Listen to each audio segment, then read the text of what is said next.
every domain that's encapsulated in the linguistic corpus.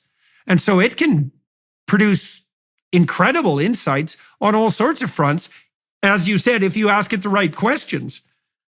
Yeah, and with the possibility, when it's your AI at some point, with the possibility of you expanding it in any direction you want, whether it's an overlay in a vector database or whether or not you are compiling a brand new language model. Because at some point, well, right now, that's expensive in the sense that it requires a lot of graphics processors units, GPUs. GPUs are running to create the mathematics to build these models.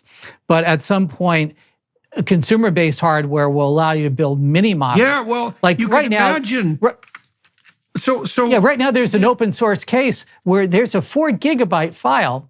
This is called GPT4ALL, and now it's not equivalent to ChatGPT, but it is a downloadable file, open source. Thousands of people are working on it. They're taking public domain, language models, building them together, and compressing them and quantitizing them down to 4 gigabytes to execute on your hard drive. Right. I tried to install that the other day, but failed miserably, unfortunately. It is the bleeding edge, but it's just a matter of time to make it one click, easy to install. They are limited models, but it's giving you a taste of what you can do locally without an internet connection. And again, the idea is to have only agents go out on the internet. These are programmable agents that go out, retrieve information, come back, and this under the door, put that information.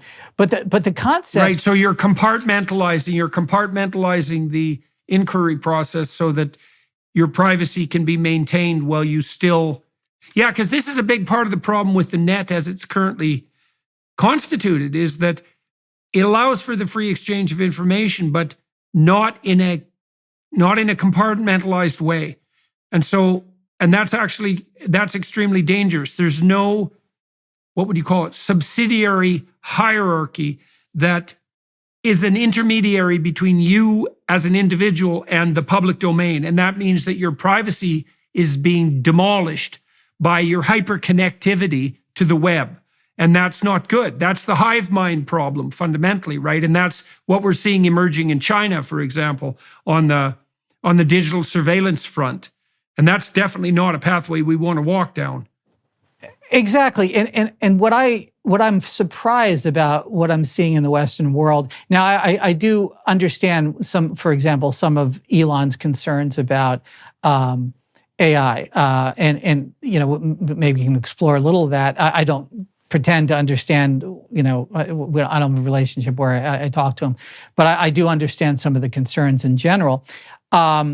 Versus the way some other parts of the world are looking at AI.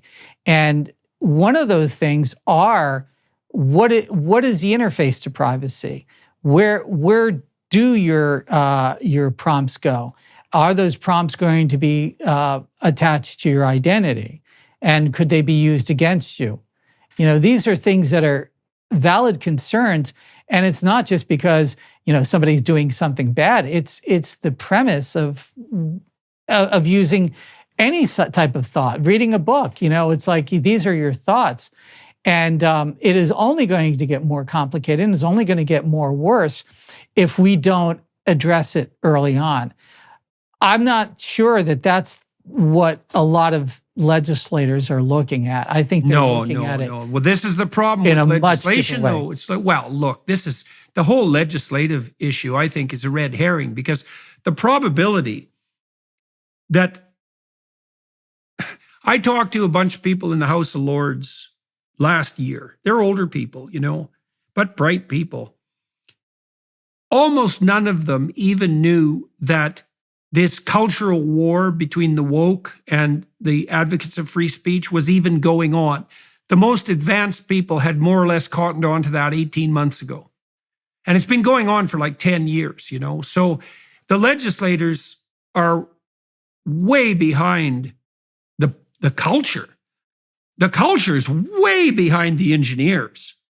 So the probability that the legislators are going to keep up with the engineers, that's like zero. That's not going to happen. This is why I was so interested, well, at least in part, in talking to you, because you've been working practically on what I think is the appropriate idea, or an appropriate idea at least, that we likely need local AI systems that protect our privacy, that are synced with us, because that's what's going to buttress us against this bleeding of our identities into the mad and potentially tyrannical mob. And I don't see that's just not going to be a legislated solution. Christ, they're going to be legislating for 2016 in 2030.